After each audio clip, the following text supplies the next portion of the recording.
जो सोच समाज को बांटने, छाटने और जाति, स्पर्श और संप्रदाय में रखने का काम करते थे, वही सोच के लोग आज सत्ता में बैठे हुए हैं, जिनके कानों पर जू तक नहीं रेंग रही है कि क्यों आज जालौन में ऐसी घटना हो रही है, क्यों राजस्थान में हो रही है, क्यों आज उड़ीसा में 20 घरों में आग लगाई जा रही है, क्यों ऐसा हो रहा है। घोड़ी चढ़ने पे मार दिया जाता है, मूछ रखने पे मार दिया जाता है। ये देश आज़ादी का अमृत महोत्सव मना रहा है, ये कैसी आज़ादी? देखिए, सबसे बड़ी बात है कि आज सिवान से जो BR दस्तक के माध्यम से यह मैसेज जाएगा या फिर लोग सुनेंगे, तो मेरा अपने पूरे भारत के लोगों से यही कहना है कि जब तक हम अपनी मानसिकताओं में बदलाव नहीं लाएंगे, तब तक ऐसी घटनाएं होती रहेंगी, खासकर वो चाहे किसी भी जाति धर्म से हों। आप देखें, आज़ादी के बाद भारत जब आज़ाद हुआ और बाबा साहब भीमराव अंबेडकर ने इस देश को इतना बड़ा सुनहरा संविधान सौंपा, तो उसमें सबकी मान, सम्मान और सुरक्षा की बात बोले। लेकिन आज़ाद होने के बाद सन 1989 में एक कानून बनाया गया जिसको एट्रोसिटी 1989 कहा जाता है, जिसमें शेड्यूल कास्ट और शेड्यूल ट्राइब को वो सुरक्षा मुहैया कराई जाती है कि वो उसके जाति के नाम पर किसी तरह का भेदभाव, उत्पीड़न ना हो। लेकिन आपने देखा होगा, गलत राजनीति और गलत लोग जब लोकसभा में जाएंगे तो उसमें भी तोड़ मड़ोड़ करते हुए आपने 2 अप्रैल को देखा था, इसी में संशोधन किया गया। और सोशल मैनेजमेंट वो इस तरीके से जानते हैं, उस तरीके के लोग जो संकीर्ण मानसिकता के लोग हैं, कि वो धरातल पे इस आर्टिकल को मैनेज करने पे लग जाते हैं, है ना।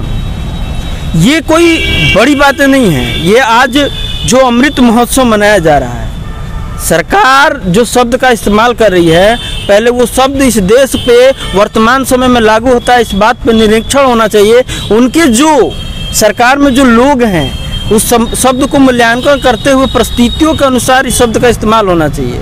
जिस देश में बच्चों को पानी छूने तक, पानी पीने तो छोड़ दीजिए ना, पानी का घड़ा और नल और टोटी छू देने पे स्पर्शा हो जाता है और मृत्यु का कारण हो जाता है, उसमें आप अमृत महोत्सव कैसे मना सकते हैं? जहां जिस देश में आज गरीबी इस चरम सीमा पे है कि मिडिल क्लास के लोग आए दिन शहरों में आप जाइएगा तो रिक्शा ठेला चलाने वाले लोगों की फैमिली, अगर खाने और इलाज कराने का पैसा नहीं होता तो वो परिवार के परिवार आत्महत्या कर रहे हैं, किसान आत्महत्या कर रहा है।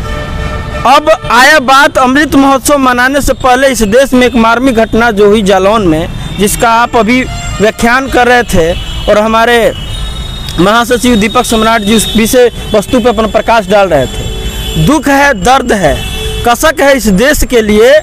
हम तिरंगा किसी भी परिस्थिति में, और तिरंगा मैं माफ़ी चाह रहा हूँ कि तिरंगा नहीं, वो अपना राष्ट्रीय ध्वज है। राष्ट्रीय ध्वज इस किसी भी परिस्थिति में मैं मना सकता हूँ, उसको फहरा सकता हूँ, चाहे संकट की घड़ी हो या खुशी की घड़ी हो, क्योंकि वो हमारे मान सम्मान का एक प्रतीक है। लेकिन तिरंगा भी एक शब्द अलग तरीके का है। कांग्रेस के भी झंडे में तिरंगा है भाई, तो आप किस झंडे को तिरंगा कहिएगा? तो राष्ट्र ध्वज की बात की जाए, तिरंगा नहीं। 3 रंग के बहुत सारे झंडे हैं इस देश में, दुनिया में बहुत सारे मिलेंगे, तो राष्ट्र ध्वज कहा जाए कि राष्ट्रीय ध्वज है हमारा। अब बात आई कि आज के दौर में जिन हाथों में भारत सरकार और तमाम लोगों के हाथों में जो शक्तियां समाहित की है यहाँ के जनता ने, मैं उन लोगों को चैलेंज करते हुए अपनी बातों को थोड़ा सा टाइट आवाज़ में बोलना चाह रहा हूँ कि क्या वो झंडा फहराते समय उनकी हाथें क्यों नहीं काँप रही हैं? जिस झंडे को फहराने के दौरान उनको यह सूचना नहीं मिल रही है कि इस भारत में आज भी वो हजारों वर्षों की जातिवाद व्यवस्था कायम है। उस मासूम की क्या गलती थी? उन्नाव देखा गया, हाथरस देखा गया, बहुत सारे ऐसे जो क्लेम जो रजिस्टर्ड हो जा रहे हैं वो दिख रहे हैं।